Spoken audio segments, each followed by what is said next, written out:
Hey everybody, today's tip is for how to do breakout groups in Google Meet. Hopefully we all know how to access Google Meet by now from Google Classroom, but just in case we don't, I'll show you real quickly. So in Google Classroom, you get into your class and there should be a Meet link right at the top here. If there's not, there should be a button that says Generate Link. If you click that, then it'll give you an actual Meet link like that. So when you click on that, that's your designated meeting space for your class. But what if you want to do breakout groups? Well, fortunately, there's a fairly easy way to do that. Now, I think that Google is probably going to update this and make this more elegant in the future, but some of us need breakout groups right away at the beginning of the fall 2020 semester, and if that's you, I have a solution. So let me go to Calendar, because this is how I recommend going about this. I recommend scheduling those groups. So I'm going to show you separately how to do that. You can just click on the calendar, you can change the time and date. You can call it, group 1 meeting or whatever, and then you click this button here, Add Google Meet Video Conferencing, and then it'll create a link right here. So that's the link that you're going to share with students for that group. And then you just do that for all of the groups that you need. And that will also show up in their calendars if you invite them, but I don't think that's even necessary. That probably is not super efficient. I would just share with them the link. Then you don't have to add all their email addresses and stuff. So anyway, once you have all those links, the problem is sometimes you may have to monitor it. Like our district has announced that we are supposed to be present in all of our Google Meets, and that is not really possible if you're doing breakout groups. Actually, it is. It's a little bit of a loophole. Hopefully it's okay. Might have to ask forgiveness rather than permission.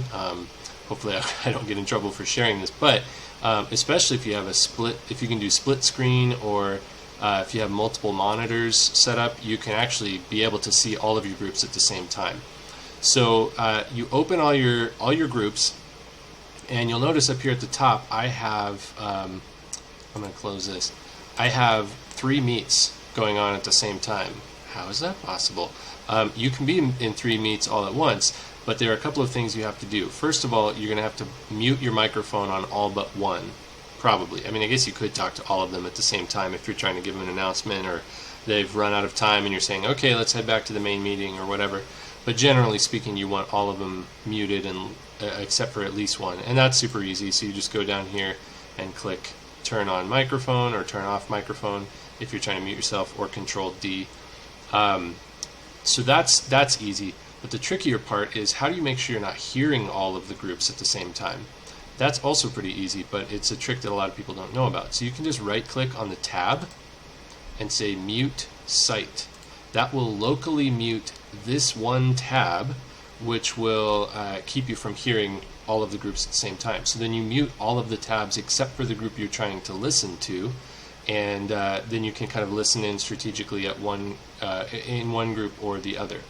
And then you can also split screen. I've shown this before in other tutorials, but you can just drag that tab and wait till you find an outline like that, and then you can click on the other one that you want to be the other half and do the same thing.